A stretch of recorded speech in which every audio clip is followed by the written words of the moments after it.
هذه إذاعة إرنا.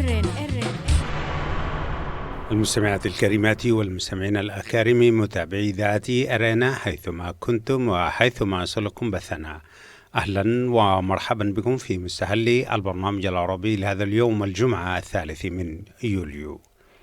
كما عودناكم مستمعات الكريمات ومستمعي الكرام، نستهل برنامجنا معكم بنشرة للأخبار، ثم نقدم لكم حلقة جديدة من برنامجكم الأسبوعي نافذة ثقافية، ويستعرض فيها الزميل أحمد شريف الجزء الثاني من سيرة سماحة مفتي إريتريا الأول الشيخ إبراهيم المختار.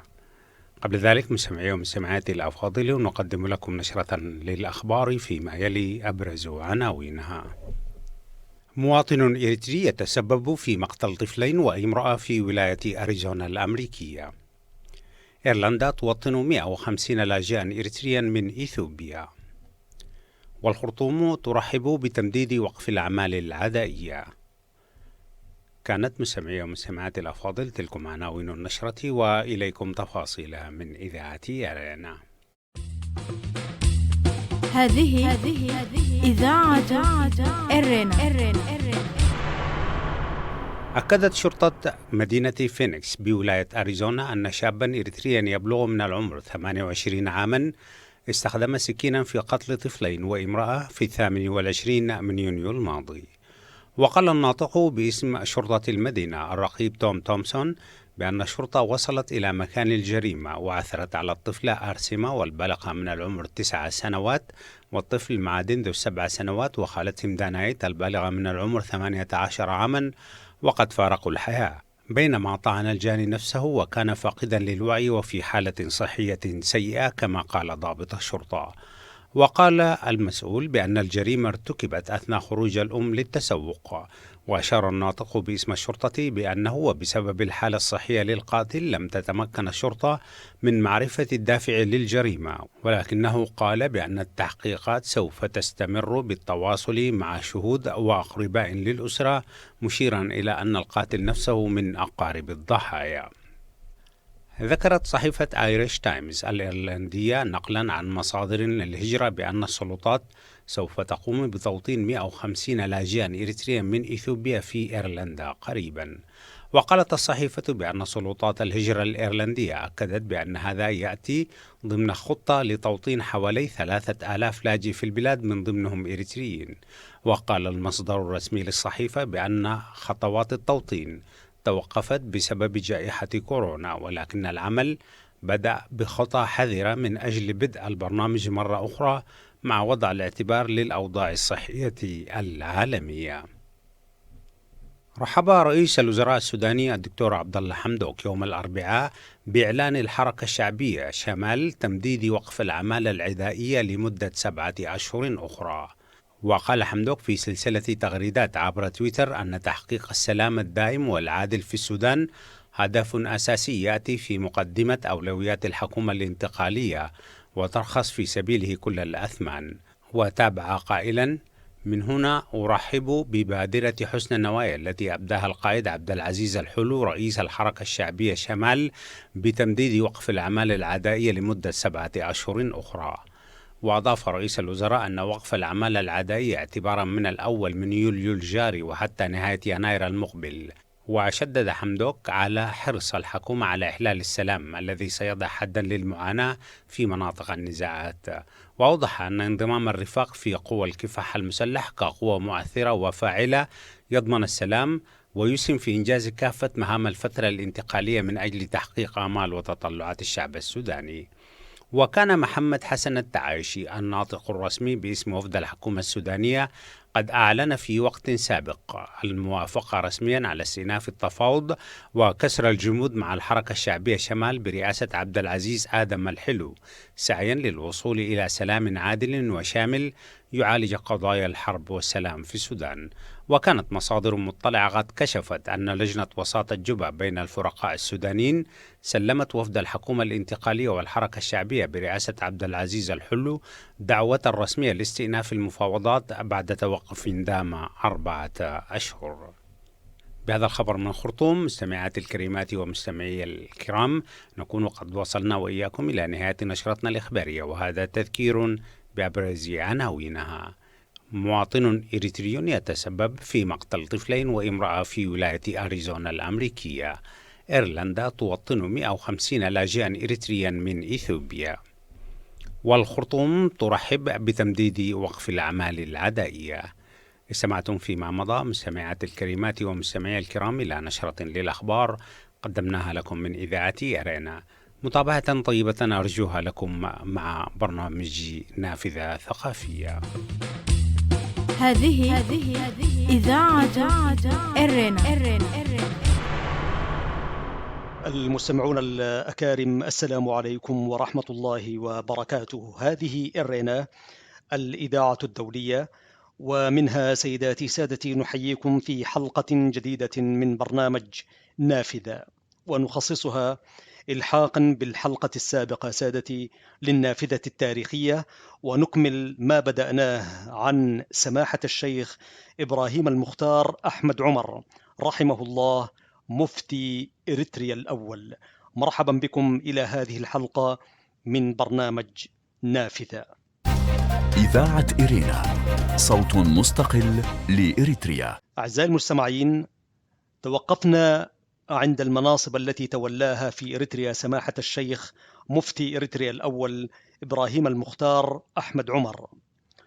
عين كأول رئيس لمحكمة الاستئنافات الشرعية النهائية وقاضيا لقضاء إريتريا في 4 ديسمبر عام 1939. عين كأول مفتي للديار الإريترية عام 1940، وكان هذا التعيين بناء على طلب من أعيان البلد، وهو أول مفتي يعين رسميا لإريتريا مشرفا على جميع الشؤون الدينية، بخلاف من تلقب بالمفتي ممن سبقوه، حيث كان ينسب إما إلى قومه كمفتي قبيلة منيفري أو إلى جهة كمفتي مصوع. عين كأول مفتش لكافة المحاكم الشرعية في يونيو من عام 1940، وأمره الحاكم العام بتفتيش 93 محكمة في إريتريا وإثيوبيا، ولكن قيام الحرب حال دون ذلك. عين كأول رئيس لكافة أوقاف إريتريا في نوفمبر من عام 1943.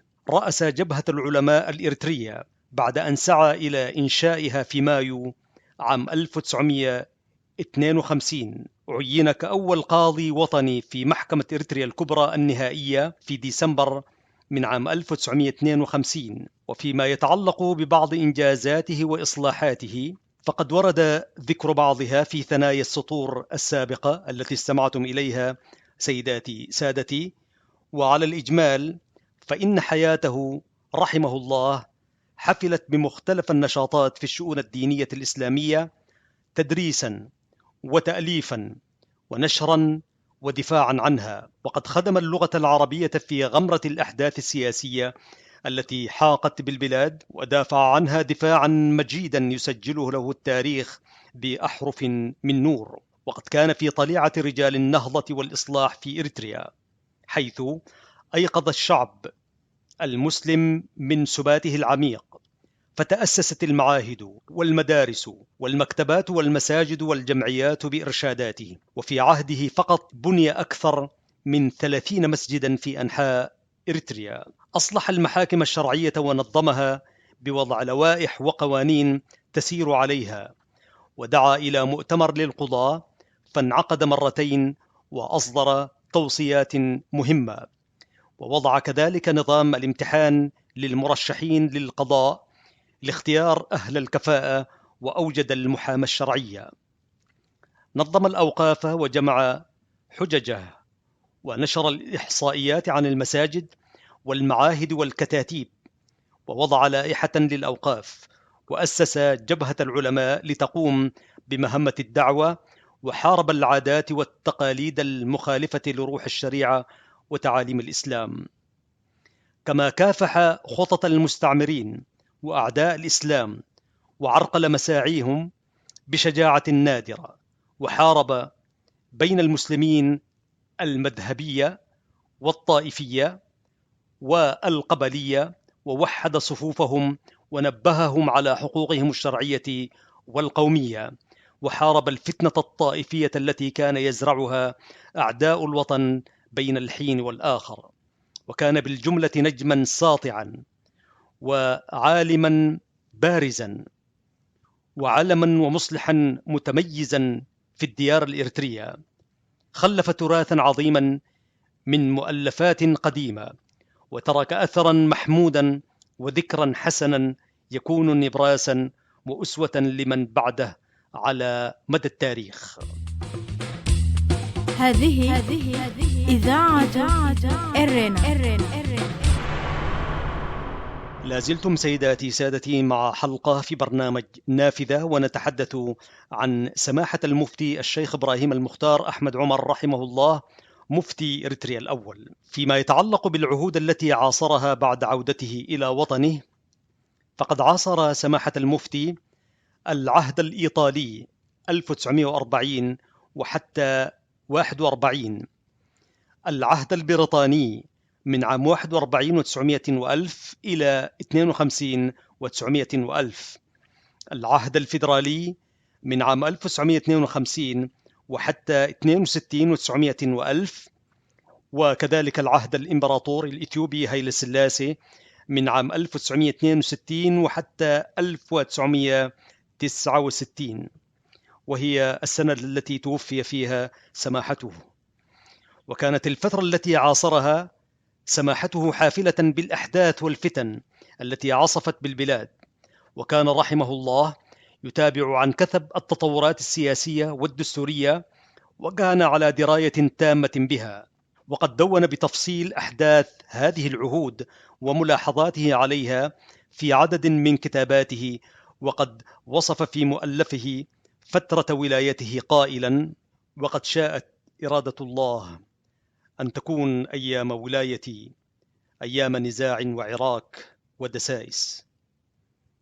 قدمت مع طلائع الحرب العالمية الثانية، وتبعتها معارك الدول في مصير مستعمرات إيطاليا التي منها إريتريا، وولدت الأحزاب السياسية التي تقمص الاستعمار تحت ثوب بعضها، وحارب من وراء ستارها الشعب الإسلامي ودينه ولغتها العربية وكيانها العمومي، وشعاعه قد أصابني كثيرا، وتحملت منه ما أثقل كاهلي في سبيل الدفاع عن الحق بمختلف الطرق المباشرة وغيرها.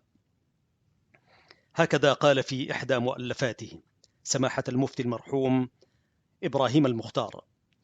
وفي فترة تقرير المصير لم ينضوي في أي حزب سياسي، وإن كان له ميل واضح لحزب الرابطة الإسلامية الذي كان شقيقه الأكبر الحاج المرحوم الحاج سليمان من أبرز مؤسسيه، وكان لسماحته دور مباشر وغير مباشر في مساندة الرابطة وتوجيهها ودعمها بالمقالات والبحوث التاريخية والقانونية والشرعية، وفي محاوراته ولقاءاته مع رجال السياسة والإدارة الحكومية ومندوب الأمم المتحدة، كان يطالب بإلحاح بأن تحترم إرادة وحقوق الشعب الإريتري وأن تقدم على أي اعتبار آخر. وبعد صدور قرار الأمم المتحدة بإقامة الاتحاد الفيدرالي بين إريتريا وإثيوبيا، ظل سماحته مطالبا المسؤولين على كافة المستويات باحترام القرار الفيدرالي والدستور الإريتري وتطبيق نصوصهما كاملة، وحذر مرارا من مغبة التلاعب بهما.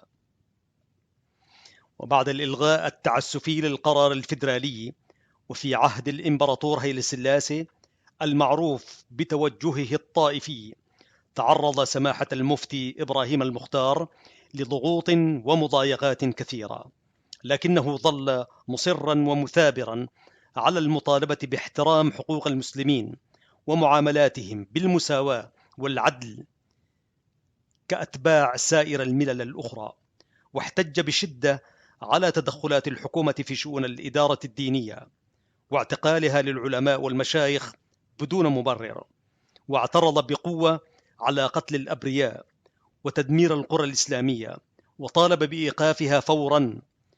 ورغم الترغيب والترهيب فإنه رفض بإلحاح مطالب الدولة بإصرار وإصدار فتاوى تجرم الثورة الإريترية وتعتبر الفدائيين خارجون على القانون وملحدون بالأديان، وتحرم الصلاة عليهم ودفنهم، وتجب محاربتهم ومحاربة من يعاونهم. بدلا من ذلك طالب سماحته محاورتهم والنظر في مطالبهم وحلها على أساس من العدل والإنصاف. أما وفاته سيداتي سادتي، فقد دخل المستشفى سماحة المفتي إبراهيم المختار أحمد عمر رحمه الله، دخل المستشفى بعد مرض ظل يعاوده وظل يعالج فيه حتى نفذ قضاء الله بقبض روحه الطاهرة في مساء يوم الأربعاء 25 من يونيو 1969. وقد ثارت شبهات في سبب وفاته في المستشفى، ويعلم الله حقيقة الأمر. تم دفنه في ظهيرة يوم الخميس في 26 من يونيو 69 في مقابر شيخ الأمين بالعاصمة أسمرة، بحضور جمع غفير توافد من كل أنحاء إريتريا، يعمه الحزن الشديد والأسى العميق على فقد أعظم شخصية عرفها التاريخ الإريتري. وقد ألقى عدد من الحضور كلمات أبرزوا فيها تاريخه ودوره، وعبروا عن ألمهم على فراقه.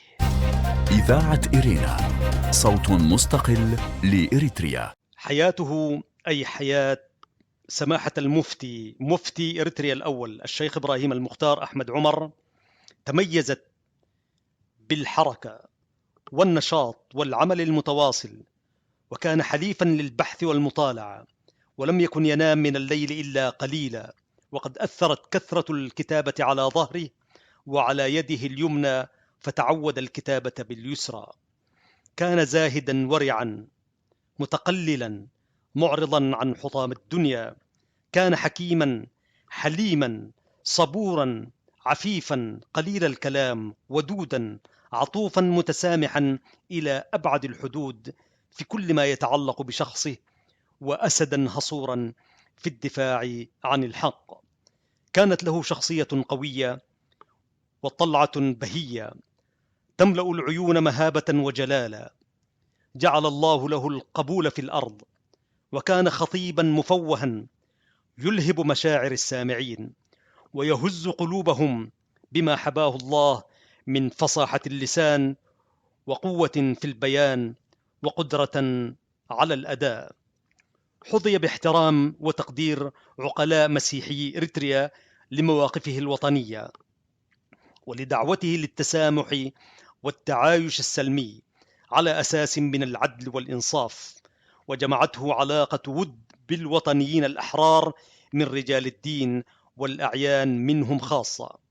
كان شغوفا بالخروج إلى الأماكن الخلوية المفتوحة والتجول حول الجبال، ولازمته هذه العادة حتى توفاه الله رغم تحذيره من خطر الاعتداء عليه.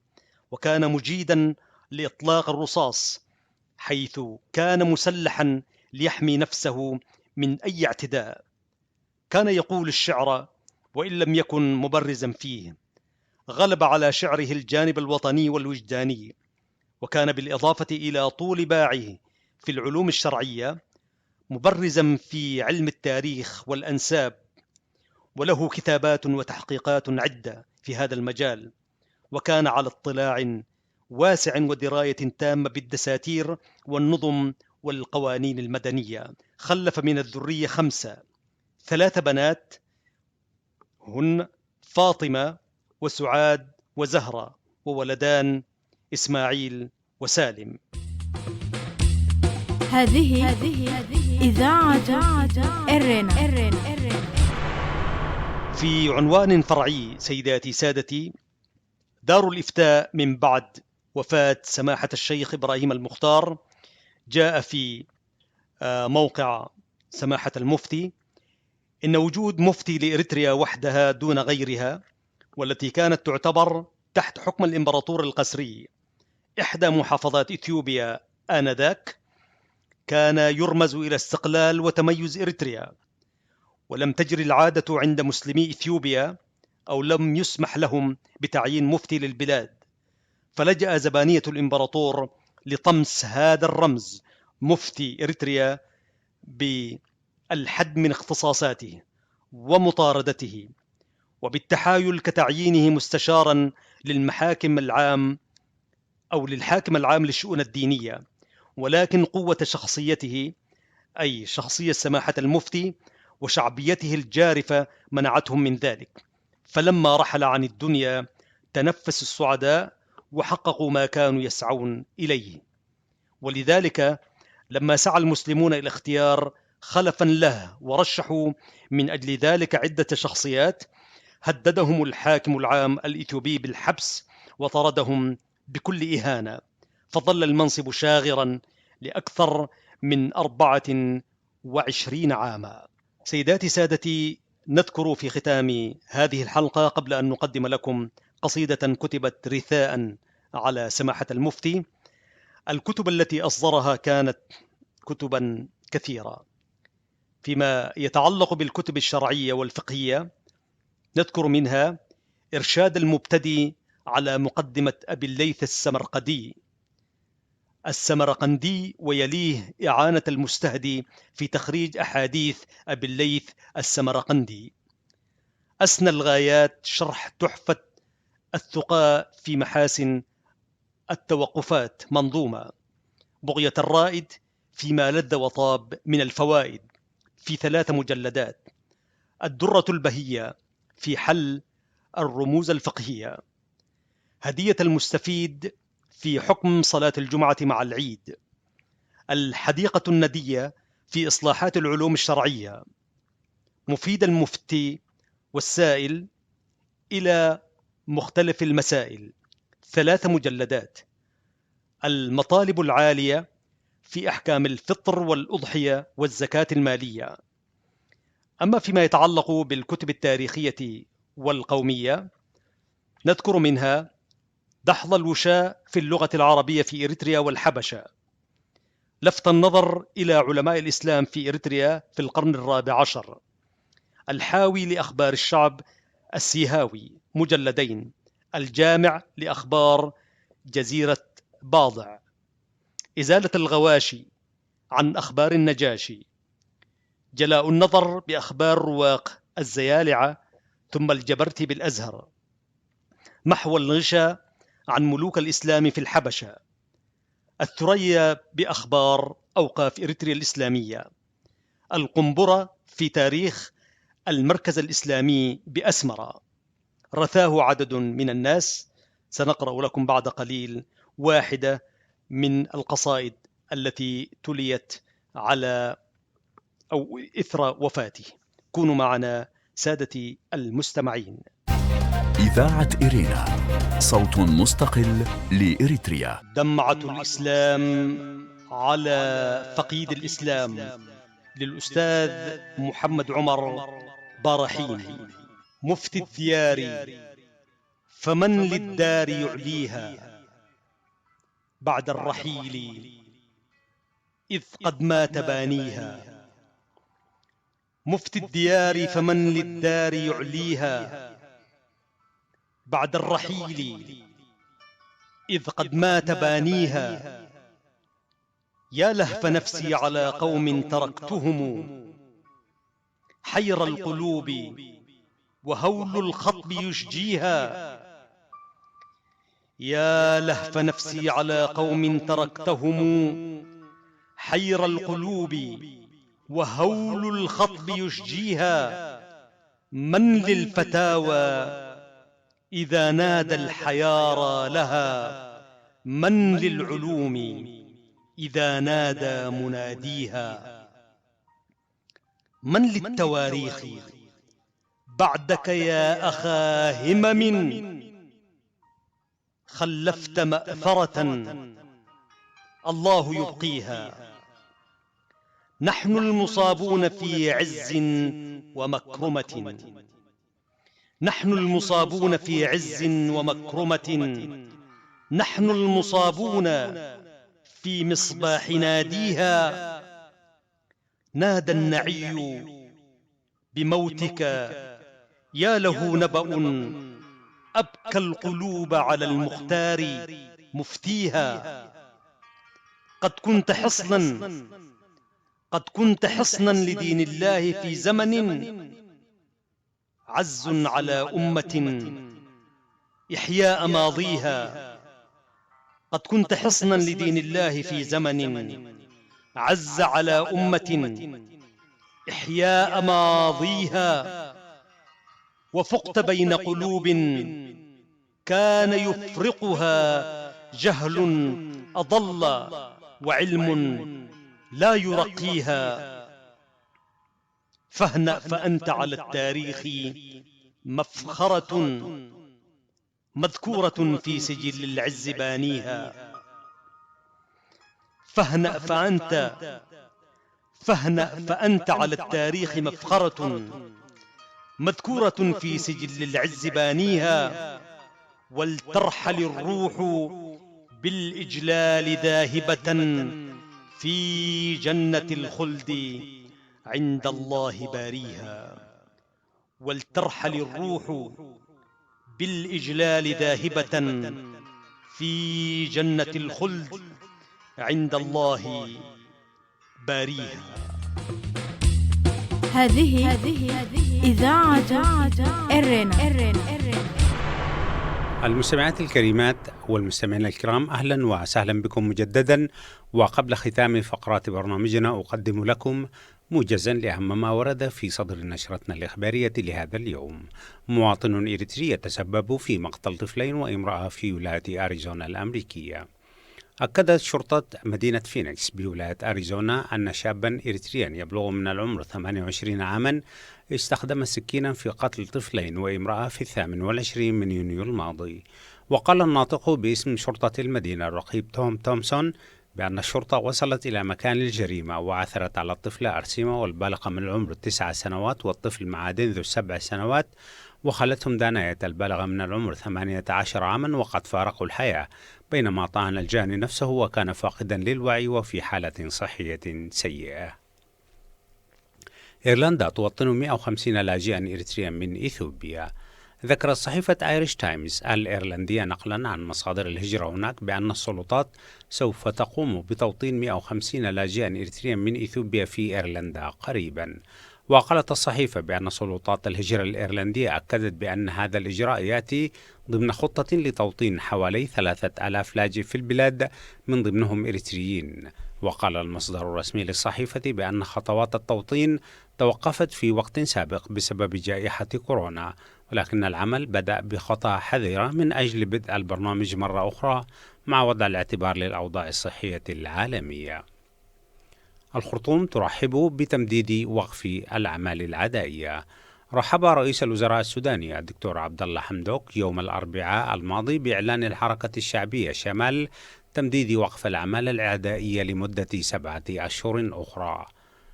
وكان محمد حسن التعايشي الناطق الرسمي باسم وفد الحكومة السوداني قد أعلن في وقت سابق الموافقة رسميا على استئناف التفاوض وكسر الجمود مع الحركة الشعبية شمال برئاسة عبد العزيز آدم الحلو سعيا للوصول إلى سلام عادل وشامل يعالج قضايا الحرب والسلام في السودان. إذاعة إرينا، صوت مستقل لإريتريا. كان هذا مستمعات الكريمات ومستمعي الأكارم موجزا لأهم ما ورد في صدر نشرتنا الإخبارية، وبه نكون وإياكم قد وصلنا إلى نهاية فقرات برنامجنا. وقبل الختام أذكركم دوما بأنكم يمكنكم الكتابة إلينا والتواصل معنا على البريد الإلكتروني arabic@gmail.com. وحتى الملتقى بكم مجددا مستمعات الكريمات ومستمعي الكرام في حلقة جديدة من برنامج نافذة ثقافية والبرامج الأخرى لإذاعة إرينا. لكم تحياتي زميلي أحمد شريف ومحدثكم فتحي عثمان، وتحياتي زملائي في الاستوديوهات الرئيسية للإذاعة في باريس، ودمتم في رعاية الله وحفظه وأمانه. هذه إذاعة إرنا.